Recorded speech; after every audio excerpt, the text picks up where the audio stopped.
आज हम आपको बताए चलें कि आज यौम बीनाई मनाया जा रहा है दुनिया भर में, वर्ल्ड साइट डे। जब आप अपनी आँखों को इस्तेमाल करते हैं, जो कि हर वक्त इस्तेमाल रहती हैं जब तक आप जागते हैं, सबसे ज़्यादा यूज़ होने वाला आपका जो है समझ लीजिए एक ऑर्गन है। और इसी के मुनासबत से कि इसे किस तरीके से और कितने एहतियात के साथ इस्तेमाल करना चाहिए, आज हमारी कोशिश रहेगी कि हम बात करें। हमारे साथ डॉक्टर अफीफ़ा भी स्टूडियो में मौजूद हैं, लेकिन उनके साथ साथ एक और पर्सनैलिटी हमें ज्वाइन कर चुके हैं और मैं चाहूँगा कि पहले उनका भी तारुफ आपसे करवा दिया जाए। उनका नाम अहमद रज़ा अंसारी है, जो कि कंप्यूटर टेक्निकल स्किल्स में महारत रखते हैं, जिसमें HTML, जावा, C++ सारी लैंग्वेजेस, जिसके ऊपर वो ना सिर्फ वेबसाइट्स बनाते हैं बल्कि एप्लीकेशंस भी बनाते हैं और AI टूल्स भी इस्तेमाल करते हैं। साथ साथ चैट GPT को चैलेंज भी कर चुके हैं। अभी उन्होंने ऑफर मुझे बताया है, ऑन एयर भी आपको बताएंगे कि किस वजह से वो ये कह रहे हैं कि ये यूज़फुल इतना टूल नहीं है। खैर, इन दोनों से आपकी मुलाकात कराएंगे और वेलकम करते हैं इन दोनों को शो में। अहमद,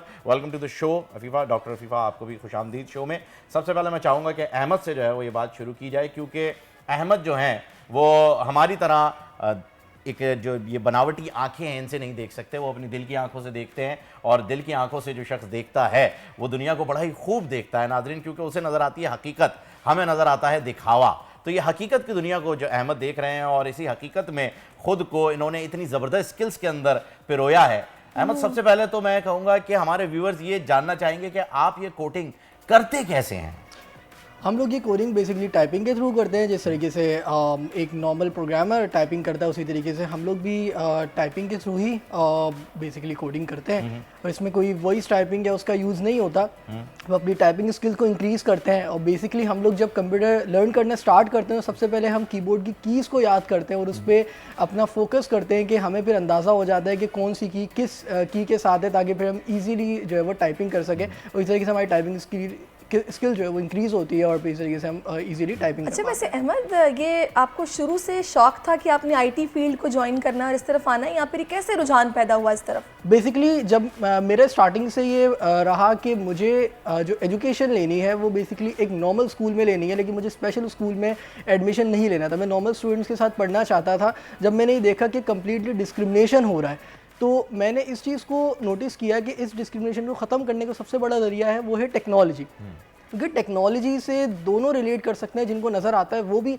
और जिनको नज़र नहीं आता वो भी। तो मैंने इस चीज़ पे फोकस करने की कोशिश की कि मैं उन चीज़ों में महारत हासिल करूं कि जिसमें टेक्नोलॉजी का एक बहुत बड़ा रोल है। जैसे कि अभी बात की कि कोडिंग की, प्रोग्रामिंग की, उसके अलावा स्टॉक एक्सचेंज, फॉरेन एक्सचेंज, इसके अंदर भी मैं बेसिकली काम करता रहा हूँ और करंटली कर भी रहा हूँ। तो मेरा यही फोकस है कि मैं एक मैसेज दे सकूँ कि बिनाई, नाबीना होना या ब्लाइंड होना हमारी आइडेंटिटी है, लेकिन हमारी वीकनेस नहीं है। हमें देखकर ये ना समझा जाए कि he can't do it anything, बल्कि हमें देख के ये समझा जाए कि ही कैन डू एनीथिंग। जबरदस्त, क्या बात है। यू कैन डू एनीथिंग, मतलब आप हमसे बहुत ज़्यादा कर सकते हैं और बहुत ज़्यादा कर भी रहे हैं। डॉक्टर साहिबा, मैं आपसे जानना चाहूँगा, आज वर्ल्ड साइट डे भी है और अहमद भी हमारे साथ हैं, तो मुझे ये बताइएगा कि जो ब्लाइंडनेस है ये बाय बर्थ होती है या हम इसे इतना बिगाड़ भी देते, क्योंकि कुछ केसेस में तो बाय बर्थ है, लेकिन ज़्यादातर केसेस में हमने सुना है कि ये हम अपने हाथों से इसका काम इतना ख़राब कर देते हैं और केयर नहीं कर पाते, जिसकी वजह से ये ब्लाइंडनेस की तरफ चला जाता है और क्योरेबल नहीं रहता। तो ज़रा इस बारे में बताइए। अच्छा, 3 चीज़ें होती हैं जो कि प्रिवेंटेबल ब्लाइंडनेस कहलाती हैं ना, जिसमें अगर हम अर्ली तशख़ीस या डायग्नोसिस जिसे कर लें तो वो प्रिवेंटेबल होती हैं। जैसे सबसे पहले तो बच्चों के अंदर रिफ्रैक्टिव एरर, यानी कि जो नज़र ख़राब होती है दूर की या करीब की, वो अनकरेक्टेड होता है। यानी आपने चश्मा नहीं लगाया, बच्चों को दिखाया नहीं, तो बच्चा अगर ख़राब देखता रहता है तो उसका ब्रेन भी जो है वो एम्ब्लायोपिया एक वर्ड होता है जिसमें ये होता है कि बच्चा देख ही नहीं सकता है ना, बिल्कुल उसमें कन्वर्ट हो जाता है और उसके बाद फिर ग्लासेस लगाने के बाद भी बहुत देर के बाद वो देखना शुरू करता है। तो एक तो ये है कि अपने रिफ्रैक्टिव एरर को सबसे पहले करेक्ट किया जाए, यानी बच्चे हो गए, बड़े हो गए, सब जो हैं वो अपनी आंखों का हर 6-6 महीने या 1 साल में मुआयना कराएं, ताकि जो ग्लासेस से चीज़ ठीक हो सकती है उसको हम प्रिवेंट कर सकें। दूसरी चीज़ जो ये सफ़ेद मोतिया जिसे कहते हैं, जिसे पुराने ज़माने का ही कॉन्सेप्ट अभी तक चलता आ रहा है कि पकाते रहो और उसके बाद जाके उसकी सर्जरी करवाओ, तो वो डिफरेंट कॉम्प्लिकेशंस में कन्वर्ट हो जाता है ना, जिससे वो काले मोतिया में भी कन्वर्ट हो सकता है, जो आँख की नस होती है उसको डैमेज कर सकता है। दूसरा ये कि अब तो इतनी लेज़र टेक्निक के थ्रू जो सर्जरी की जाती है, तो उसमें यह है कि सॉफ्टी जो कैटरेक्ट है उसको निकाल दिया जाता है। तो कैटरेक्ट की भी अर्ली डायग्नोसिस के लिए आप 40 के बाद स्पेशली जो है वो 40-45 के बाद अपना एग्जामिनेशन ज़रूरी करवाएं। तीसरी चीज़ जो है एक डायबिटिक रेटाइनोपैथी, जिसे हम अपनी टर्मिनोलॉजी में कहते हैं, यानी कि जो शुगर के जो पेशेंट्स होते हैं, शुगर के हो गए, ब्लड प्रेशर के हो गए, उनकी आँखों के ऊपर जो है वो वेसल्स चेंजेस आती हैं। तो उस पेशेंट को भी हर 6-6 महीने में अपना मुआयना करवाना ज़रूरी है, क्योंकि वो भी इतना एंड पे लैंड करता है हमारे पास कि पीछे ब्लीडिंग हो जाती है, जिसकी वजह से पर्दे की सर्जरी में कन्वर्ट हो जाती हैं चीज़ें, या पेशेंट देखना बंद कर देता है। तो इन सारी चीज़ों के लिए ये 3 चीज़ें ऐसी हैं जिसको आप प्रिवेंट कर सकते हैं। दूसरा एक और भी होता है जिसे काला मोतिया कहते हैं आप लोग, लेकिन हम अपने उसमें काला पानी या ग्लूकोमा जिसे कहते हैं, उसमें ये होता है कि ये अगर एक बार आँख की नस डैमेज हो जाती है तो उसको हम ट्रीट नहीं कर सकते हैं। ये होता है कि उसकी विजन को वहाँ पे रोक सकते हैं। तो इसको भी आप अर्ली डायग्नोस कर सकते हैं। ये हेरिडिटी के थ्रू आता है, जैसे कि अगर किसी की अम्मी में डायग्नोस हो गया है, बहन में डायग्नोस हो गया है, तो उसको चाहिए कि वो अपना भी मुआयना ज़रूर करवाए। कैसे रोक सकते हैं? आपने कहा कि उसे वहाँ पे लिमिटेड कर सकते हैं क्या? मतलब जो देख रहा है ना, नहीं, सर्जरीज होती हैं, सर्जरीज फिर एंड पे जाता है। पहले हम मेडिकल ट्रीटमेंट करते हैं, कुछ ग्लूकोमा के ड्रॉप्स आते हैं, जो प्रेशर आँख का जो होता है उसके हमें कंट्रोल करना पड़ता है, ताकि नस जो पीछे आँख को सप्लाई कर रही है उसको और ज़्यादा डैमेज ना किया जाए।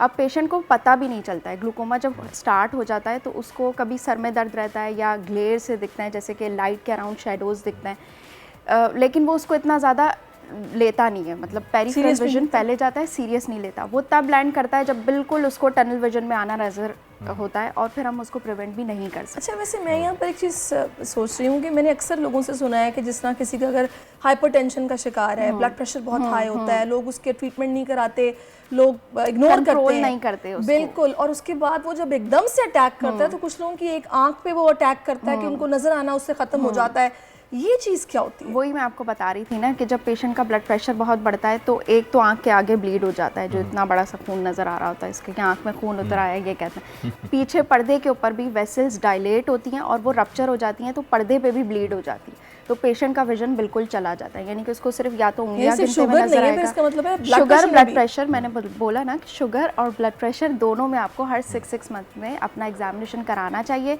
अपने डायबिटोलॉजिस्ट को ज़रूर विजिट करना चाहिए ताकि वो आपको आपका ब्लड प्रेशर और डायबिटिक कंट्रोल करवाए।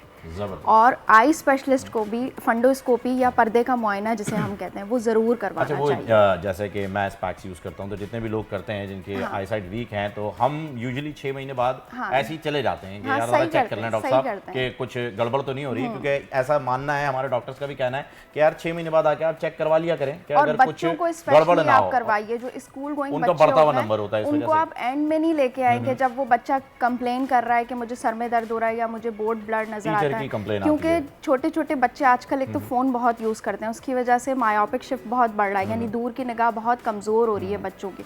तो बिल्कुल ऐसे लेकर आ रहे होते हैं कि वो बच्चा देख ही नहीं सक रहा होता है। अब ब्रेन डेवलपमेंट उस वक्त हो रही होती है, तो ये बहुत ज़रूरी है। अच्छा अहमद, मैं आपसे जानना चाहूँगा भाई, यहाँ पर मोबाइल यूज़ करने की बात हो गई है और आप बना रहे हैं ऐप्स है जी सारी जो है, तो मुझे ये बताएं अहमद मियाँ कि आपने अभी तक कौन कौन सी या कितनी ऐप्स में जो है वो पार्टिसिपेट किया है? सर बेसिकली बहुत सारी एप्लीकेशंस है, लेकिन ये डिफरेंट टाइप की एप्लीकेशन है, जैसे कि ऑफिस में जो यूज़ होती हैं, हम फैन स्कैन करके अपनी अटेंडेंस लगा सकते हैं। पोर्टल्स जी, उसके अलावा पोर्टल्स पे वहाँ काम किया। उसके अलावा डिफरेंट वेबसाइट्स हैं जिसके अंदर हम बेसिकली विजुअली इम्पेयर्ड्स को और जो मतलब जो ब्लाइंड स्टूडेंट्स हैं उसके अलावा और जो देख सकते हैं उनके लिए हमने एक लाइब्रेरी डिज़ाइन की थी, जिसके अंदर हम बेसिकली, क्योंकि मुझे बुक्स रीडिंग का बहुत ज़्यादा शौक से, बहुत ज़्यादा ऑथर को पढ़ना मैं पसंद करता हूँ। तो कौन आपके फेवरेट ऑथर कौन है? पहले यहाँ से बात को आगे बढ़ाते हैं। मेरे फेवरेट ऑथर है doctor APJ Abdul Kalam Azad, Indian former president. क्या बात है, क्या बात है, क्या बात है, बहुत ही ज़बरदस्त। मैं साथ में एक चीज़ और भी पूछना चाहूँगी। अहमद से तो बड़ी अच्छी बातें हो रही हैं, अहमद माशाल्लाह आप हमें फ़ख्र हो रहा है अहमद पर। डॉक्टर अफीफ़ा, मुझे ये बताएगा कि आजकल बहुत ज़्यादा इस्तेमाल कॉन्टैक्ट लेंसेज का बढ़ गया है। कुछ लोग तो उसको पहन के सो भी जाते हैं, कुछ लोग गलती से आंखें भी मल लेते हैं, तो ये कितना डेंजरस हो सकता है, स्पेशली आपकी बिनाई को लेकर? डेंजरस है क्योंकि कॉन्टैक्ट लेंस डायरेक्ट आपके कॉर्निया पे लगता है। कॉर्निया आगे एक हमारा ट्रांसपेरेंट पर्दा होता है जिसका इन्फेक्शन कॉज हो जाता है। आप गंदे हाथों से उसको लगा लेते हो, वॉश नहीं करते हो, और सबसे बड़ी बात कि आप उसका जो सॉल्यूशन होता है वो नहीं यूज़ करते, आप टैप वाटर से उसको धो लेते हो।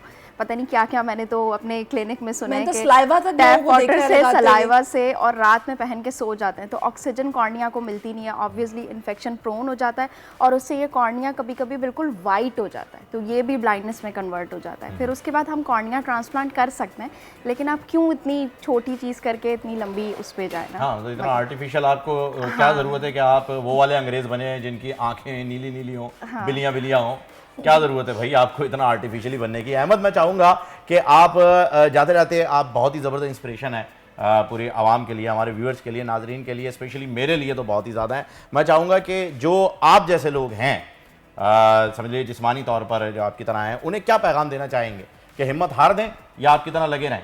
मैं सिर्फ इतना ही उनको कहना चाहूँगा कि आप जो भी ज़िंदगी में अचीव करना चाहते हैं उस पर फोकस अपना बनाए रखें, क्योंकि आपका जो नज़रिया है या आप जिस चीज़ पे फोकस करते हैं, आपके एक्शन से आपको वो चीज़ लाजमी मिलेगी। आप अगर अपना फोकस बनाए रखेंगे तो लाजमी आपको बहुत ज़्यादा लोग मिलेंगे जो आपको डिस्क्रिमिनेट करेंगे या आपको नीचा दिखाने की कोशिश करेंगे, लेकिन अगर आप वाकई में कोई चीज़ हासिल करना चाहते हैं तो फोकस सबसे इम्पोर्टेंट है। फोकस इम्पोर्टेंट है। सब्सक्राइब करें और बेल दबाएं ताकि कोई खबर रह न जाए।